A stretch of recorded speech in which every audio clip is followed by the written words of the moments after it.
So let us start with our next area called as a current account transactions, section number 5, read with CART rules 2000.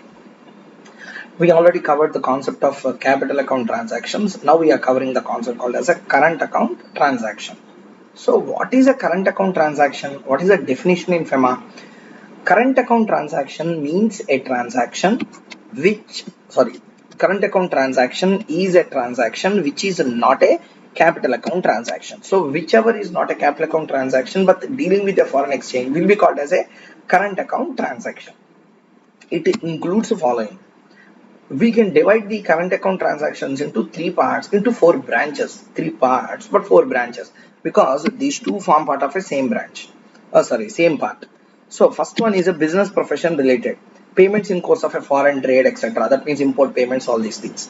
Payments for interest on loans. Loan is a capital account. Interest on loan is a current account. And personal expenses, living expenses of parents, spouse and children residing abroad, and foreign travel, education, medical care, parent for the parents, spouse, children, etc. and personal trips, etc. Personal nature, whatever the personal nature transactions. So in an easy way, we can divide it into three parts but into four branches. First part will be business profession related, second one will be the finance related, third one will be the personal in nature. Okay, so this is whatever the current account transaction. So current account transaction is a transaction which is not a capital account transaction but includes four things into it. First one, payments due made in the course of foreign trade and other current business, interest on loans and income from investments, and remittances for the living expenses of parents, spouse, etc. and expenses in connection with foreign trade, travel, etc. Many list is there, and remember this is a inclusive. These are only some examples. There are many things are there. These are some examples into it. Next one, nature of current account transaction. A person may sell or draw foreign exchange to or from an authorized person provided it is a current account transaction, but there are certain restrictions. Now the question arises, capital account transactions will be affecting balance sheet. There is a situation where some authority has to involve because it includes liabilities and assets which are the heart and core of a company. These are of a P&L items. Why government has to involve? Trading item export rules are already covered. Okay, balance sheet capital account transaction already covered. This is not a P&L item. So this is not a trading item. This is not a current account item. Balance sheet item. Then why restrictions are required for a current account transaction? I repeat the question once again. Capital account transaction affects the balance sheets, which are very important for a company. Therefore, government regulations are involved. Common sense activity. Okay, common sense is that there should be some regulation on them. And second issue, when the transaction is not capital account transaction, it can be a trading account transaction. Exports will be a trading account transaction. Export means what? Foreign sale. So that is again governed by export rules separately. Then why government has so intention to cover current account transactions again with some regulations and restrictions? There are two types of transaction. I want every one of you to listen this particular point carefully. This is a legal intention behind current account transactions. There are two types of transactions. Transactions on repatriation basis and transactions not on repatriation basis. Okay.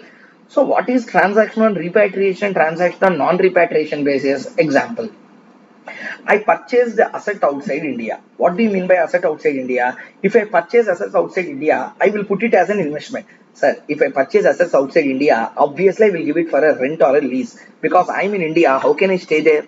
So therefore, when you purchase some investments outside India, you will get some income.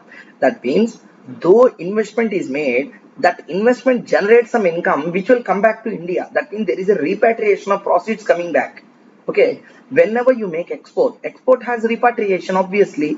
Therefore, those two are regulated by government but in a different way, disclosures, etc.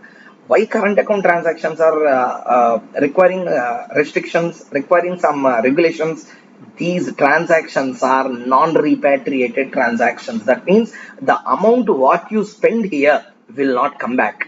Example, I paid salaries. Salary will again come back to India. No, these are called as a non-repatriation basis. So current account transactions are non-repatriation. Capital account transactions and exports are repatriation concept. Therefore, those regulations are different. This is different. Whatever the transaction amount you keep here will not come back. That means India will lose foreign exchange for all of a sudden. That means, example I will tell you. I purchased house outside India, capital account transaction.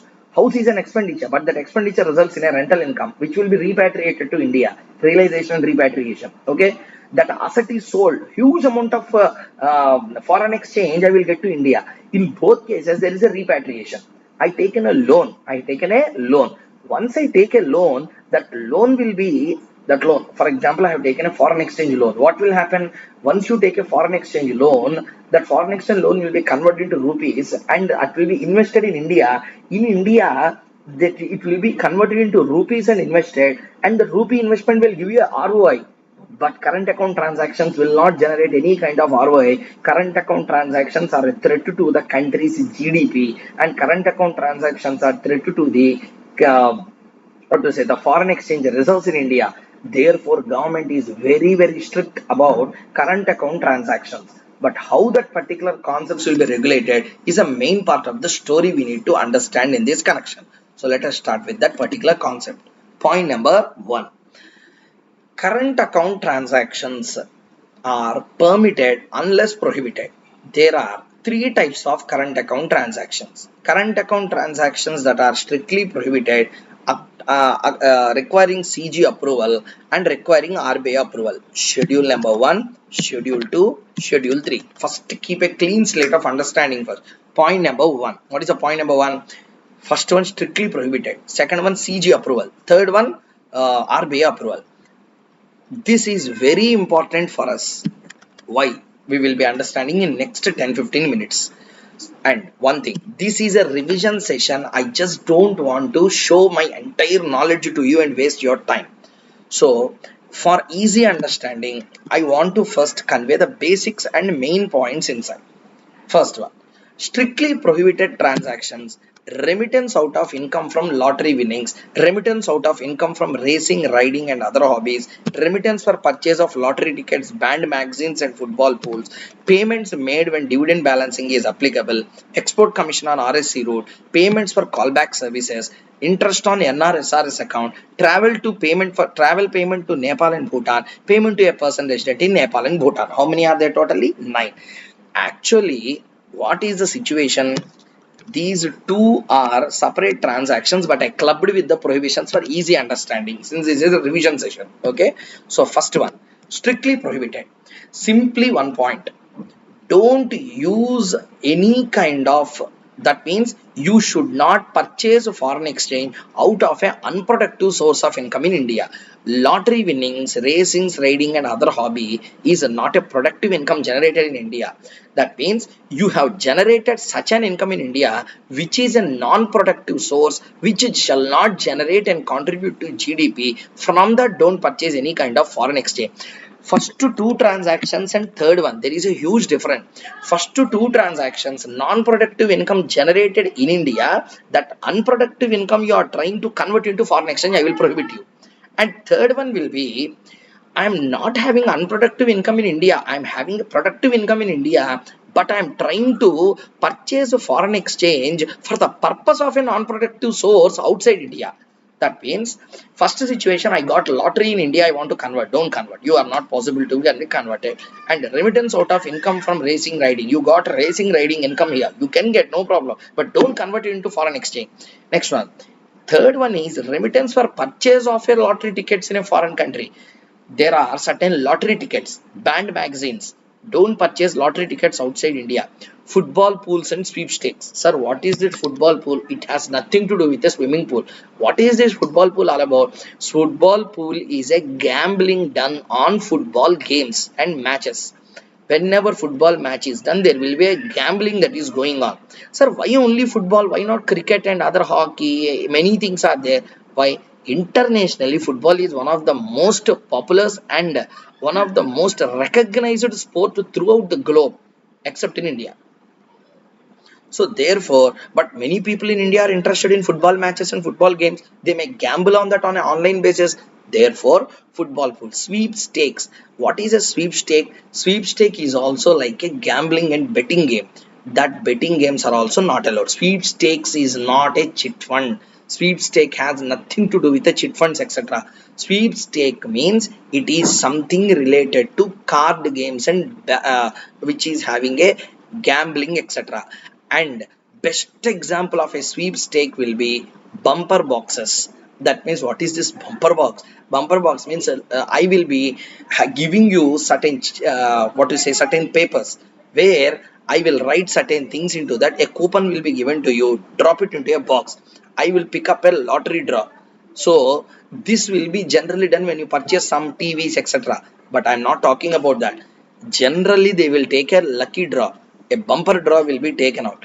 So such a type of gambling and betting games, which will be dependent on 100% speculation, are called as a sweepstakes. If you read your material, you will find another thing called as a sweepstake. What is a sweepstake? Sweepstakes are something which are called as bumper draws, lucky draws, speculative games, etc. will be coming into sweepstakes. Football pools has nothing to do with any kind of pools. Football pool means gambling matches on football. So next one, dividend balancing. It is no more applicable in India today because export rules have completely changed today. Actually, this concept was not applicable in India, but still regulations have those words. Just remember dividend balancing. RSC route. RSC route means called as a rupee state credit route. I just don't want to waste your time by explaining entire concept. One important point: India and USSR, that means Russia, there is an agreement that export commission can be paid directly in rupee. That means you can't draw foreign exchange on that. Callback services on telephone. Today those callback service concepts also not available. When there is a Skype call, when there is a WhatsApp call, when there is a Facebook call, who is using that? But generally concept is there once upon a time. Just remember callback services. There is no such concept prevailing in India today. Callback service, in one word I will tell you in this way, what is that concept. So please remember, no games here. Only we should understand what is a callback service in a simple format. Listen, ISD calls, whenever you make, charges will be for the incoming person or to the outgoing person. For example, if I make a call to USA, charges will be for me or to the other party. Both parties will be levied with a charge if it is a telephone connection. That means I am an incoming person, there is a recipient person. But who will be heavily charged? Incoming person or recipient person? Recipient person will be charged less, incoming person will be charged more. Yes or no? That means if I become a if I become an incoming person, that means if I am also a recipient to the call, I will also charge it with a less amount or not? Not understanding. Okay, let me take one small example to explain this. See here, A is there in USA, K is there in India. K calls to A. Obviously, A will be charged and K will be charged and A will also be charged. Higher, lower, but both are charged. ISD calls, both will be charged with the amount. Okay. For example, some services are there where ISD calling other party is free of charge. When there is a charge to other party, then this concept will help you. Okay. Now listen carefully. This person will not be charged. This person will be charged at a lower rate. This person will be charged at a higher rate. Now, if I also come to the second side, then I can also be subjected to a lower rate of payment or not. Yes, but I'm a calling person. I'm not a recipient. I'm an incoming person, an outgoing person. I'm making an outgoing call. Then how can I become an incoming person again? I have to call to myself. Karthik calling Karthik concept. So that concept is not prevailing, but callback service will do. In world, there are many options to do some kirkiris. This is one such kirkiri. So how this is? Let us have an example. First thing, point number one. A is in USA, K is in India. A and K will call to a callback service station. Okay, what is this? There is a callback service station. They will call. I will be giving a call to a callback service station, and I will be ringing once and I will be hanging up. Immediately it will ask me to dial which number to connect. I will dial this particular number, not any kind of toll free numbers. This number I have to dial. I will dial this number and it will give you 8 beeps totally. After 8th beep, you should cut the call. Then do you know what will happen? This callback service station will call to both the parties called as A and K. Now tell me, callback service station is calling to K means K will be recipient to the caller, recipient to the call, or he is a outgoing person, recipient. Then both will be linked through this callback hub. Now both the people will have a conversation and call will be cut later. For doing all these things, this person has to be paid some amount or not. If that person is paid some amount, I will be paying only a lesser amount to the person or not. Yes, that's a huge damage to the telecom service industry in India. Therefore, callback service station will be available outside India. To this person, if I stop giving the foreign exchange payment, callback service will be totally stopped in India. That's the idea behind. If you didn't understand even now, see here in a simple language in one set we can complete. No other story other than this is involved. This is the only idea behind callback service. Okay, you can also make your own research in Wikipedia. Okay, this is not a story. This is actual things that are happening. A is there. There is another person called as a K. Okay, now what happens? K makes a call to call back service station. This will ask which person to get connected. You will give the number of A. Immediately after 8 beeps, cut the call. Immediately K will cut the call and A will anyway is not in the call as of now. So now what happens? Callback service will call both the numbers at the same time. That means K will become a recipient to the caller incoming, outgoing, incoming person. Both will become incoming. This callback service station will make a link between A and K. Both of these people will call as if like in a conference call. So both of them will call. In that conference, the main party initiating is callback service station. Now I'm a recipient. He is also a recipient. When both are an international recipient calls, both are charged with a lesser rate. Okay, but I'm calling to whom? A. I am also getting a call from a callback service station. This is in USA, denominated in dollars. I have to pay some amount to them or not? That payment is strictly prohibited. If you don't pay to that person, how he will be connecting you with Mr. A? No chance. Without making any kind of payment, why they will do all these things for free of cost? Since it is a great damage to the Indian telecom industry, government has totally made it prohibited. That's the idea behind callback service. Sir, what is this NRSRS account? Non-resident special rupee scheme account. What is this non-resident special rupee scheme? Okay, I am a NRI. I came back to India permanently to set up a business establishment in India and start a business. But I have been in USA for last 15 years. Now tell me, once I come back to India, I want to do a bona fide business in India. Now, all the amount what I brought from USA, can I deposit in my business or can I invest in my business? Yes, you can do in a current account. That current account is called as a NRSRS account. I repeat, NR means non-resident special rupee scheme. I'm a resident or non-resident? Non-resident. Okay, I came to India to do some business. I want to start a business establishment in India. Okay, I will start a business in India. To do some business, I need certain income or not. I need certain amount or not, capital. So current accounts will be operating. So I started a current account. I'm a non-resident. Started which account? Current account. In that current account, the proceeds of foreign exchange were deposited in rupees, and I will use it for starting running the business in India. Okay. Now tell me, this is a current account or a current account or a savings account or a fixed deposit account? Current account.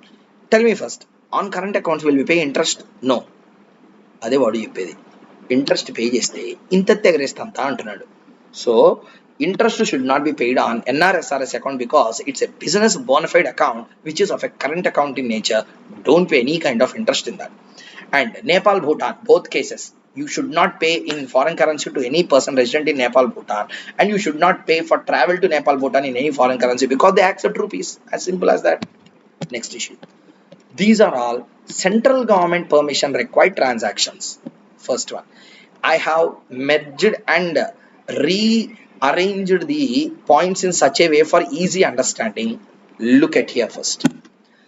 Cultural tours, music nights, film fairs, music audio releases, pre-release functions of a movie, dance recitals, dance programs, all these things, whatever the cultural programs we see, if you want to make in India, no problem. If you want to make the same cultural trip outside India, for that we need to draw some amount or not? Yes, cultural tours. Require whose permission? Central government permission. If you see your original material, you will also find the concerned department's permission. Human Resource Department, Ministry. Next one. There are 4 payments related to import.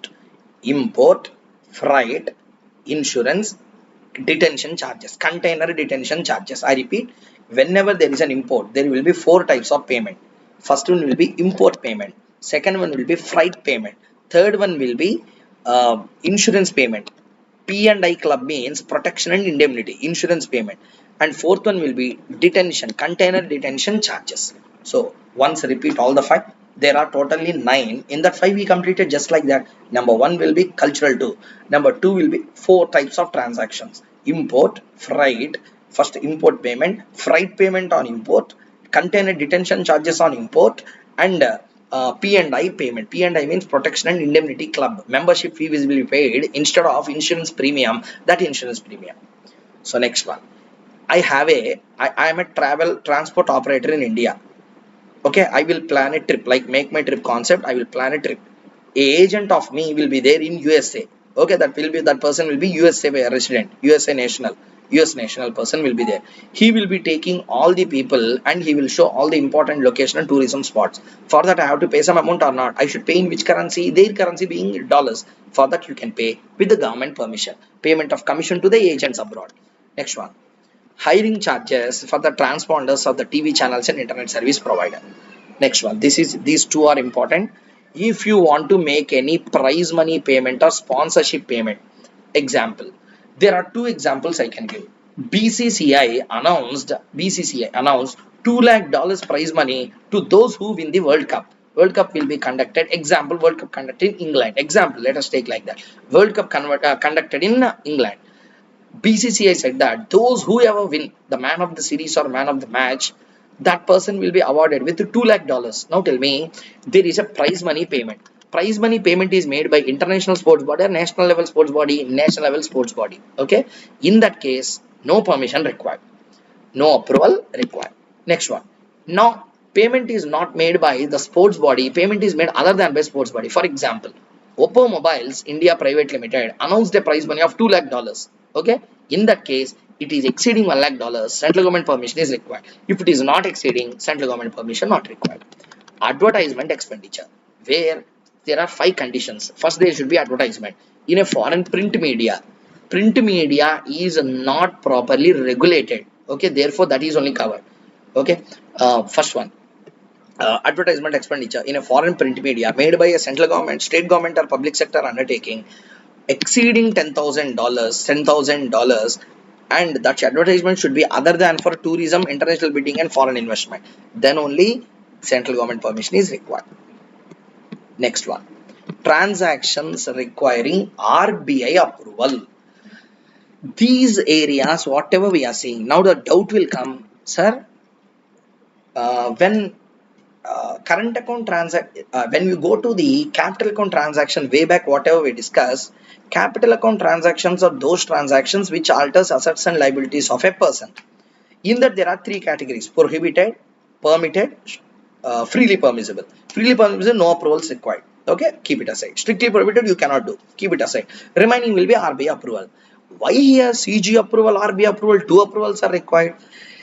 Always, why these 2 things are divided mean the only reason behind that, no public interest, no individual interest. RBI want to cover personal nature transactions. That means I am making a trip to USA, not cultural tour. This is cultural tour. This is a cultural tour. I'm not talking about cultural tour. I want to make a visit to USA. My sightseeing I want to make. I want to go to for example, California, Los Angeles, etc. I want to go. Can I? Yes, you can go. That's a business travel. I have a business trip to California, business trip to Los Angeles. I have a business trip to Texas, Dallas, etc. So in such cases, yes, business travel, yes. But this is for a individual. RBI has divided it into 2 parts. Sir, one thing is clear. RBI permission required, CG permission required. Why? What is the reason? What is the need? Not individual interest, not public interest. Hell with that. Because try to understand, individual interest is only concerned means RBI permission is required also for corporates. No individual concept, public interest concept. The main idea behind this RBI approval cases is personal nature transactions. That means which will not generate any kind of revenue to the government of India. At least in the second case, there is some ministry governing them. Cultural tools will be governed by ministry called as a human resource. Ocean transport will be governed by a director general of shipping, and the customs authority will be governed. Some sort of income is generating because of that. That means some GDP will be generated. Sir, if I import a product, what I will do? I will import a machinery and keep it on my head and go out. No, I will purchase a machinery from outside India, from Germany, let's say. I will get the machinery, use it for production purpose in India. There is some productive usage, therefore government is involved.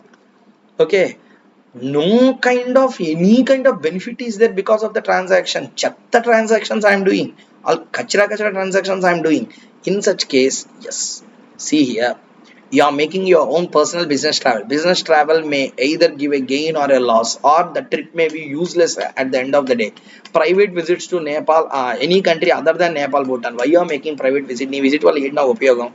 Okay, so gifts and donations ఇది ఇంకా over action. Okay, and going abroad for employment. ఇండియాలో employment కాదు, అవతల దేశంలో ఎంప్లాయ్మెంట్కి వెళ్ళిపోతూ but డబ్బులు పట్టుకెళ్తున్నాడు ఇక్కడి నుంచి. That means is taking some money along with him for going for employment in abroad places. That means one common sense point we need to understand here: you are not creating a wealth to India. And immigration, going out of India. Next one, maintenance of close relatives abroad, medical expenses abroad, all kind of medical expenses, medical checkup, patient, the person accompanying the patient, expenses of medical treatment, any other current account transaction. Try to understand if they are exceeding $250,000, but don't stick on to the $250,000 concept now. Please don't forget about this. I will be discussing it separately now. But any other current account transaction means what? All the 10 transactions whatever I have given here are only some examples. Any kind of current account transaction not falling into prohibitions, not falling into CG, will be coming into RBI approval. In that some examples are given. Anything which is not generating any kind of benefit to the country, everything will come under the RBI approval. అలాంటి RBI permission లేకుండా చేయడానికి కూడా లేదు. That means without RBI permission, you can't take up such a non-productive transaction. But we can't call it as a non-productive. Sorry, I will take back my word. Because of this, GDP will not be generated. Those lottery winnings is useless activity. Therefore, prohibited totally. And one thing, forgot to tell, these transactions are prohibited or restricted. These transactions are prohibited or restricted. Can I carry on these transactions? These transactions, schedule 1 transaction, can I carry on? So answer from everyone's mind is, answer is no, yes or no. But you should not think like that. Like this, you should not think. Transaction is permitted. Drawal of foreign exchange for these transactions is prohibited. Lottery winnings is a crime in India? No. You can make a lottery, but using that lottery, don't draw foreign exchange. Racing is a crime in India. Racing is illegal and prohibited in India. No, racing is permitted, but don't use that racing income for drawal of foreign exchange. Purchase of lottery tickets is a crime. I am asking you, don't purchase foreign lottery tickets using your foreign currency. Clear or not, everyone? So transactions are permitted. Drawal of foreign exchange for these transactions is prohibited. Next one, schedule 3 for an individual, personal natured transactions coming into the schedule number 3A. And for other than this particular person, being company contributions, etc., other than individuals. So contribution, donations and contributions made by a company, example, okay, for the purpose of creation of chairs. That means there is a company in India. That company is making a donation to continuation is there, creation of chairs in reputed educational institution or universities outside India. Okay, creation of chairs. That means a company in India is there. That company will give some donation to a foreign university. Let's take Clear Lake University, Houston. Okay, there is a university called as a Clear Lake University, Houston. In Houston, to that Clear Lake University, let's say for example, there is a company called as TCS. It is making a contribution to that particular university outside India. and that contribution is made for creation of a chair. That means take some wood, purchase some, or you manufacture a chair or purchase chairs directly and install it your office or in the college. Is that the chair? Like this, you should not think. That's not the chair he want to tell. Chair means seats. In India, we will call reserve a medical seat, reserve a engineering seat, like that. That means some companies will take a good initiative saying that please reserve some seats for our deserving candidates from India. If they come for MS to your university, if their financially background is very weak, please help them. We will make you donation. Take this and take them for free of charge. Some companies will do, especially companies like TCS, Infosys, and other companies are there. So creation of chairs or contribution to any fund, educational fund, etc., but not building fund. Investment fund, it should not be investment fund. Next one, donation to technical institution in the same field. That means I am a company, I am a Section 8 company in India. There is another Section 8 company outside India doing the same kind of business. To have a friendly and fraternal relations, I can make donation to them. They may make some scientific research and tell to me what they have done. And up to what extent it is permissible without RBI permission, this is the permissible limit. And next one, agents commission. This was asked many times in exam, as this was also asked in exam already. So let's come into the point. Agents commission for sale of residential or commercial plots in India exceeding $25,000 or 5% of inward remittance, whichever is higher. So what about this? What is this agents commission for sale of residential and commercial plots? So see here.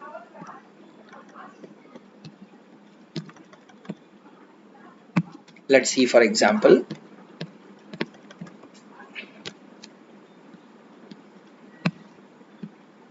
let's take an example. There is a person called as Mr. A. There is another person, Mr. B. PROI, PRI. PRI is having a residential plot in Hyderabad. Let's say a duplex building or a villa in Hyderabad costing 10 crores in Indian rupees. Okay, costing 10 crores in Indian rupees. Example, let's take an example like that. Now A is there in PROI A. A is interested to purchase this particular property. So PROI can't invest in real estate. Purchasing house is real estate. Real estate has its own definition. Okay, A want to invest in this particular property of Mr. B. Okay, now documentation has to be done or not. And A pays consideration to B. Building transfer directly to A. Purchasing a building means many concepts will come. Power of attorney has to be written in the name of another party, registrations will be there, signing will be done, thumbing will be given, many concepts. There will be 10-15 compliances to be made to transfer an asset. By the way, you are a PROI, it becomes much more complicated. Now, can PROI come to India on a regular basis, stopping all his works in USA? Therefore, this A and B engaged Mr. Dollar as a what to say, agent. Why dollar? That means he is a US agent. To convey that message, Mr. Dollar was appointed. Now what Mr. Dollar will do, he will approach B, take all the documents, pass on to A, get it signed, again go to India. This person will do all these works. Okay. Now for doing all these things, but being an agent between both the parties, we have to pay some commission or not. This person has to pay some commission, because always buyer will pay the commission or seller will pay the commission. Seller has to pay the commission. So seller will pay a commission to him. That commission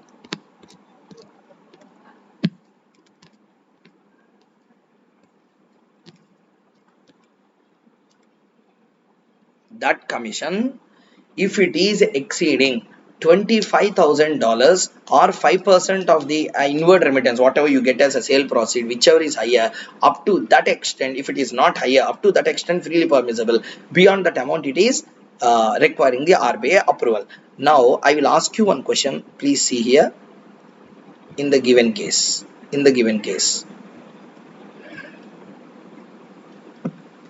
who is the buyer? A. Who is the seller? B. B sold property to whom? A. Who is the agent? Mr. Dollar. Who is the purchaser? Mr. A. Who is the seller? Mr. B. B is selling property. Okay, now answer.